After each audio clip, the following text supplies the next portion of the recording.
Welcome back, everybody, to TemporalVGC's Worlds Tournament hosted on the Mount Silver Twitch channel. We are going to be streaming a pretty exciting top four between Hobbit VGC and Giovanni VGC. Now, Hobbit VGC, I think this is his third time on stream. However, this is Giovanni's first time on stream, so maybe Giovanni's been able to get some information. But Ben, why don't you tell us a little bit about these two players? Yeah, so for Giovanni, he's actually a first year master. Uh, he does have some good accomplishment in during his senior year, and to be honest, being a first year master and actually getting to top four, playing against Henry Richards is one of the best player in the Oceania region. He barely missed day two wars, and right now he's in top four. I remember that he actually lost the first round on stream, and now he's here. Alright, so they should probably be starting pretty soon. Let's go ahead and let them know that they can.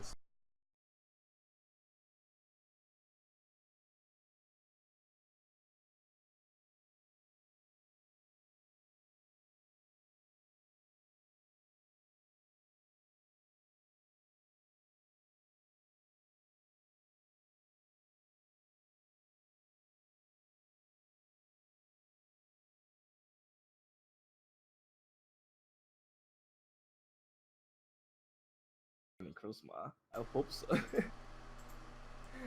Because most of the Groudon team like this, they usually have Lunala instead of the Dawnwings, the Krosma. And then they have like Mega Salam over the Mega Kangaskhan slot.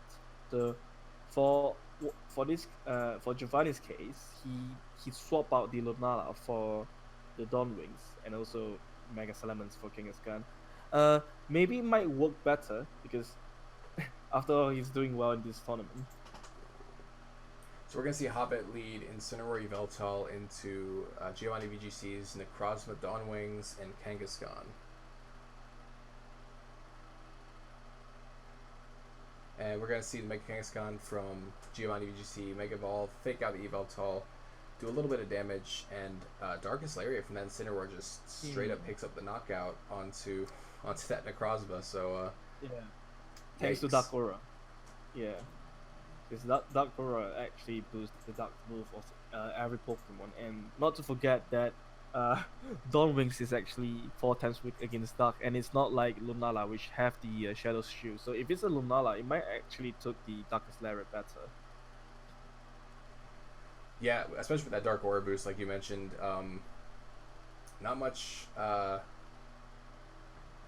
chance that Dawnwings was going to survive that. Maybe without the Dark Aura boost, it would have, even if at the 4 times weak weakness to it. But Yeah, that's a pretty big loss, losing restricted on turn one like that. yeah. Giovanni actually switching in the Stack Attacker and then switch it out again. Maybe to trying to bait something from Henry. I'm not sure. Probably the Z move, but letting a Groudon take so much damage isn't really a good idea either. Yeah, we see again Darkest Lariat, and then with the Black Hole Eclipse from Yveltal into that Groudon on the switch in is going to faint. So we're on turn 3, and Giovanni's already lost both of his restricted Pokemon. Now he's left with Kangaskhan and Stack Attacker.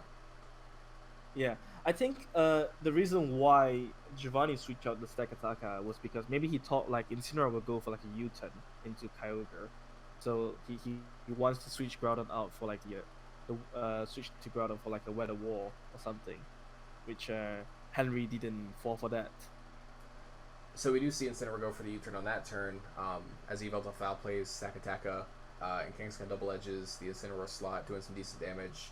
Stack Attacker sets up Trick Room and now sets up a substitute. So that's a pretty interesting move. We don't typically see that too often on Yeah, Stack Attacker. it does prevent the spore if you're not carrying safety goggles, and most Among Us nowadays they have protect over Grass Knot. So uh, if Henry doesn't have Grass Knot on his Among Us, Stack Attacker can just click Rock Slide all day. Wow, that is a double knockout. It's actually okay. So it does go for the Rock Slide, like you mentioned. It actually reveals a Life Orb, and wow, it gets the double KO, and now it's yeah, double its attack. We do see Mungus Protect yeah. and Kyogre Protect trying to stall out some of this Trick Room. But Wow, that's a very scary Oh, position to be in.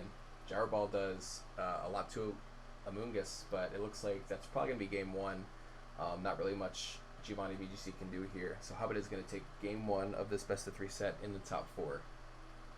yeah. Henry actually called like the gyro ball in turn 7 there. He was like thinking maybe Giovanni might want to try to use gyro ball because it's his +2 and Stakataka being one of the slowest Pokemon uh, to have gyro ball might just pick up the KO right there because his life orb +2 attack and no way the Amoongus can touch the Stakataka thanks to only having probably only having Clear Smoke as his only move because he does review Spore, Protect, and Rich Powder. Yeah, and you got to wonder how Giovanni is going to adjust a little bit with his game plan going into this game one, because it's hard to bring that Necrozma being 4 times weak to a dark move, and we didn't even see it go for an Ultra Burst. So there's potential that could just be a regular Dawn Wings Necrozma up against 2 dark type. Or maybe he just doesn't want the Dawn Wings to be fake out because if you Ultra Burst, your Ghost type is gone and Zero could probably just fake out you. But if you want to protect yourself from fake out, you can usually just click Protect. But maybe you're right. The Necros might not even be Ultra, but I don't know if any other Pokemon on Giovanni's side might carry the Z. Probably the Tapu Fini, but it's also possible for his Dawn Wings to carry the Lion Z. Yeah, so it's possible that it could be that, or like you said, maybe he just didn't want to get faked out and kind of made a little bit of a hard read on that turn.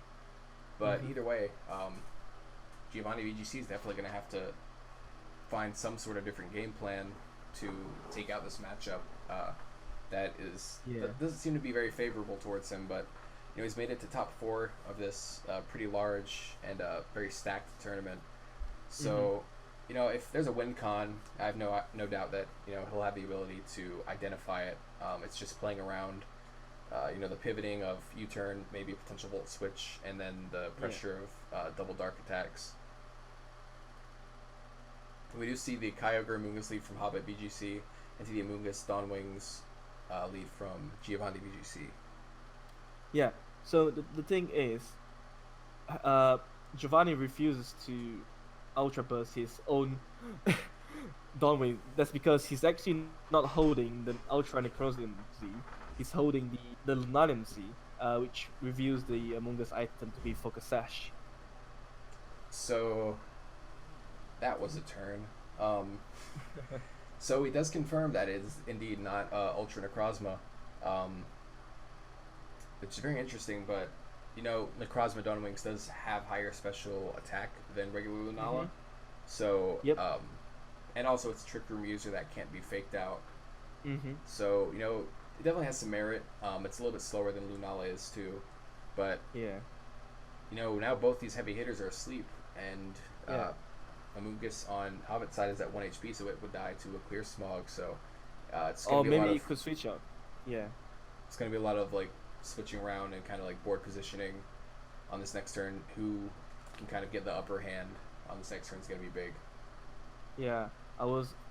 So Giovanni actually caused the Amoongus switching out, sparring the exact same slot because the Velton now comes in. However, both Necrozma and Kyogre now takes the first turn of sleep.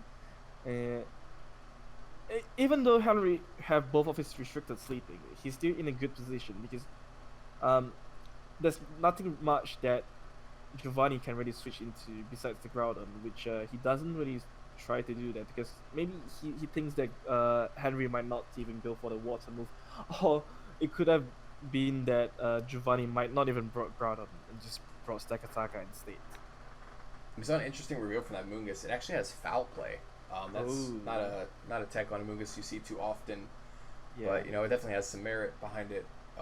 Kyogre does wake up before the slower Dawn Wing, so it is able to get that KO, and it's looking a little bit rough for Giovanni VGC. If he doesn't have Groudon on the back, he can't stop weather.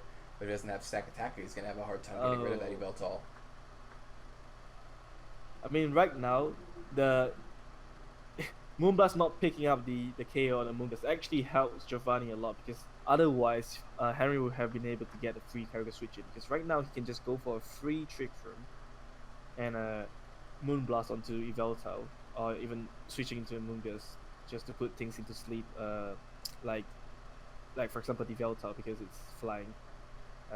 Henry switching in Incineroar here to intimidate the Stakataka, but if Yveltal does have foul play, it wouldn't do a lot to the Stakataka. Yeah, and you do see the Stakataka switch out under the Trick Room for that Tapu Fini, not wanting to catch a potential fake out, maybe fake out plus Sucker Punch or other move into that slot. We have seen Stakataka Trick Room, Gyro Ball, Rock Slide, and Substitute, so it does not have Protect or Wide Guard, which is good information for Henry. As Hobbit VGC's Incineroar is going to get the KO onto Giovanni VGC's Amoonguss, while take some damage on his own Amoonguss. And Hobbit's up 4-2 now. Oh. And actually, so, that does miss a Rock Slide there.